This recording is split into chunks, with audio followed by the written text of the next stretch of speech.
คนมีบุญบาดนีอยู่เฮือนก็ได้บุญได้บาดนีมันเป็นไปเฝ้าพระเด้ผู้ละคนแล้วก็ไปที่วัดเห็นว่าเขาบอกเขาเราไปเราบูเขาบอกกับไปก็ไปเห็นอย่างเราไปคุยเพื่อก็ว่าเพิ่นได้บุญได้นั่น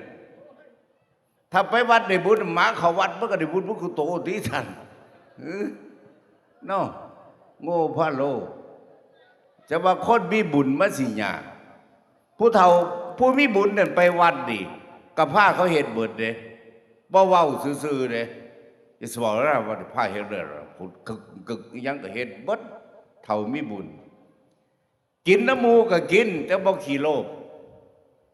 เฒ่าบ่มีบุญนี่ไปเดี๋ยวปานนั้นอ้อกล้วยด้วยนี่ก็เป็นใหญ่บ่เสียงให้หลานเพิ่นกล้วยด้วยนี่ก็คือไว้ห่อขนมตัวนี้ก็เป็นตาแสบให้หลานกูห่อผ้าเข้ามามัดเอาเลยเด้บ่แบ่งหมู่อันนี้เฒ่าขี้งกไปวัดก็ไปซื่อๆบ่ได้บุญดอกคนไปแนวนั้นเฒ่าได้บุญบาดนีแม่นบ่ไปวัดก็ได้บุญบ่เครียดให้เมียบ่เครียดให้ผัวบ่ผิดกันบ้านคนมีบุญนี่สิบ่ผิดกันตัวเมียไปวัดเมียก็เฮ็ดให้ถูกเมียผู้ละคนให้ถูกแต่เขาย่องผู้ใดก็บ่นบ่คือมึงได้อิ่มหมอผู้ใดก็แจ้วบ่คือมึงได้อิ่มหมอแกงหน่อไม้มึงแห้งแซ่บว่าแต่เขาเซิ้นเด้ออยู่วัดมีบุญแล่นแครดไปแต่เด็กผุดเขาก็บ่ดึงให้ผัว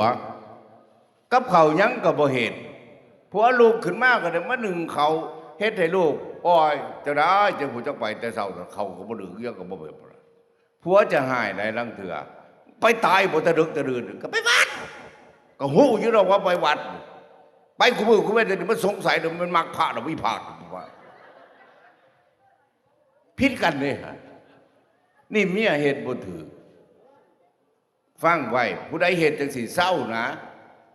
ปฏิบัติผัวให้ดีสักวันจะไปปฏิบัติพระจะสิย่านพระบ่ฮัก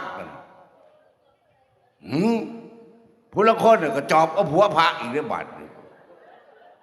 หาผัวบ่ได้ก็ไปหมอเอาไปเป็นหมู่ที่แท้สิไปล่อเอาพระเสือตะไนก็บ่ใส่ในกลุ่มทู่ๆอยู่หั่นปานพระบ่อยากเบิ่งอรุณอย่าสิว่าพระบ่อยากเด้อไงตัวตอนมันเด้อมันบ่แม่นพระอิฐพระปูนเด้อโอ้ย